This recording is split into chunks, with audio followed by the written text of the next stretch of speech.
Hello, everyone. Today, I want to focus with you on basically the beginnings of the beginnings of the beginnings of development. The very stage one of early development in babies. And so I think we cannot really talk about this early stage without talking about our autonomic nervous system. And our autonomic nervous system is integral for everything that has to do with us feeling good, basically. So when I'm driving a car and I'm putting my foot on the gas pedal, and I'm accelerating and I keep pushing my foot and I keep pushing my foot down, I'm going to go faster and faster and faster, right?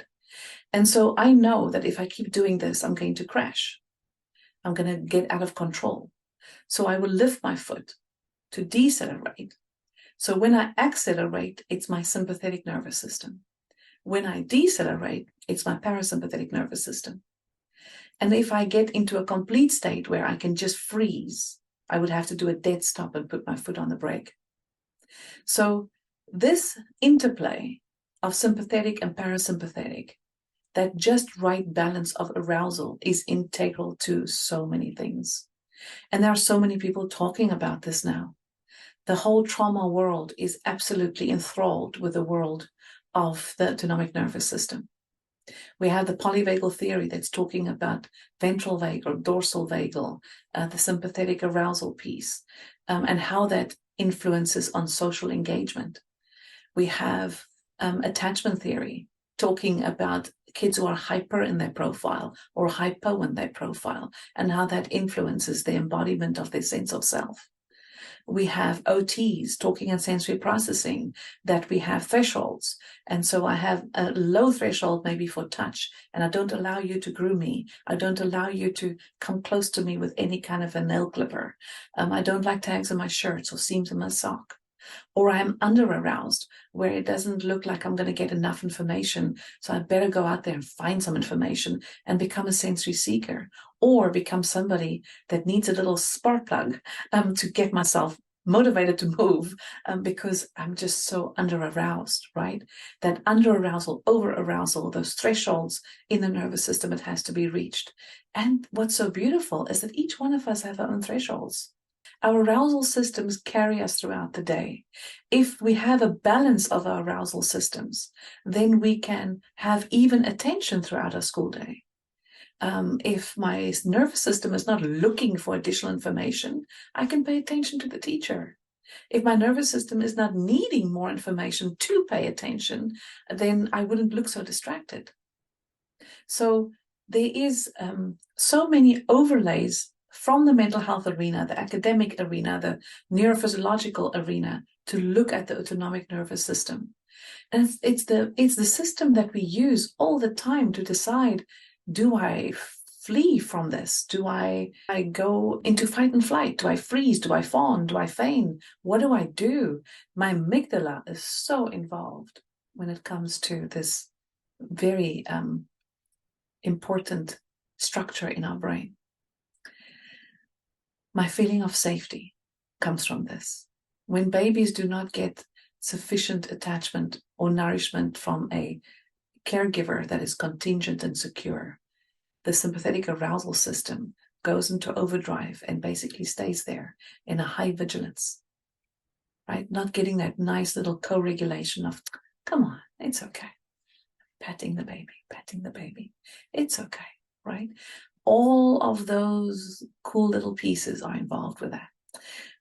Our willingness to thrive as a baby comes from this autonomic nervous system.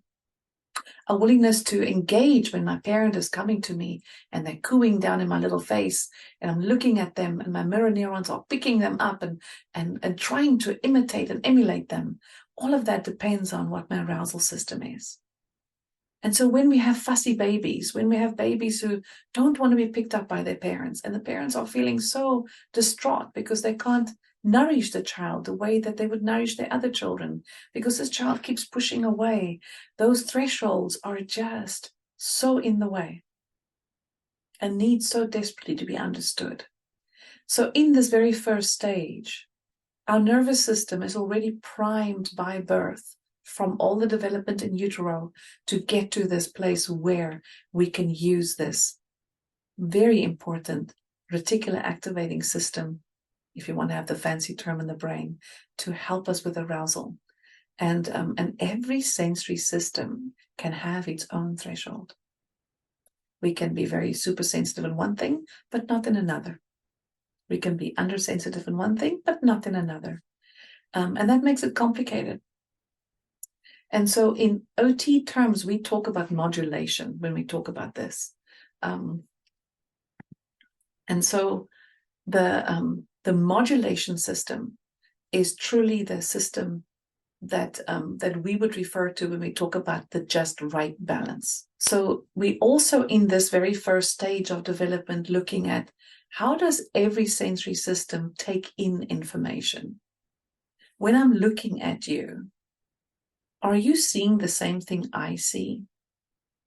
When I'm looking at something on a paper, when I'm looking at something on a board, when the teacher is writing, when I'm looking at a picture book, are you hearing what I'm hearing? Are you feeling what I'm feeling with my interoceptive system? Are you experiencing this movement in the same way? Do you know where your body is in space? And maybe I feel like I'm going to fall from my chair. Do I understand that my ankles right now is crossed underneath my chair, but I don't need to see it? So this whole registration of information is so strategic, because it lines up the nervous system to build the networks that eventually is going to run into executive functioning. It's going to give us the skills we need to go to school, the skills we need to become social, and understand what it means to be a part of a group. So when we talk about this modulation system, we talk about over-responsiveness, we talk about thresholds, as I've alluded to before. So we want to know that when a child, when a client, it could be adults as well. I know we talk about children here, but also know that, what I noted in the first session is that this has huge implications also across our entire lifespan. An over-responsive person who is sensitive in many different sensory systems are often also quite a tired person. And so if they don't remain vigilant, if they don't remain active, if they don't remain talking fast and doing fast, and it's almost like they will crash, right? It's a place of don't know what rest feels like in the body. I can sit right now and know what it is when I'm at peace, when I'm at rest. I also know what it feels like without doing it, what it feels like when I'm rushed and activated. But people who struggle with this specific piece, they don't know the alternative. They only know what it feels like to be up there, vigilant and almost anxious. And most of them carry an anxiety. If it's not a performance anxiety, it might even be a mental health diagnosis anxiety, very related to this over-responsive profile. But you also then get the under-responsive profile, where we have somebody that needs to be moved a little bit to get them activated. And we want to talk about kids. We want to label kids. Let's face it, I've heard many people label kids over the years. One of the famous labels for this is lazy. And sometimes I wonder about that. I wonder what the kid is really experiencing in their own psyche when we have that label that we would love to apply, love to judge them on, right? Because that child's experience oftentimes is, it takes so much effort for me to get into the same gear as somebody else in my classroom, that the reward is not commensurate to the effort. So maybe my learned experience is, I'd rather just not even go there and quote unquote look lazy, right? So this under-responsive profile is a profile that almost feels, I wouldn't want to say empty or barren, but those are the words that come to mind. It's like there's a void, and the void just never gets satiated. And it's a huge trouble to build my psyche, my sense of self around that, and to feel productive and to feel autonomous in today's world. And so therefore, very crucial for us to look at what that looks like in the profiles that we treat. And then we have the sensory seeking profile. The sensory seeking profile is one that many of us work with in our centers. Oh, he just wants more and more movement. They're like ping pong balls, here, there, everywhere. Cool and cute when they're little, maybe not so cute when they're older, right? Not all sensory seeking is created equal. Not all kids are sensory seeking, let's say, in movement because they have an underactive movement system. They may have, but they may also not have. They may be looking for connection to proprioception, which is my deep joint sense. Maybe this is a sensation seeker because the attachment and bonding doesn't look so great, because there's a parent involved that may not know that the child needs more nurture or more nourishment and feels emotionally neglected. Not a judgment on parents, please don't see that. But a lot of misunderstanding.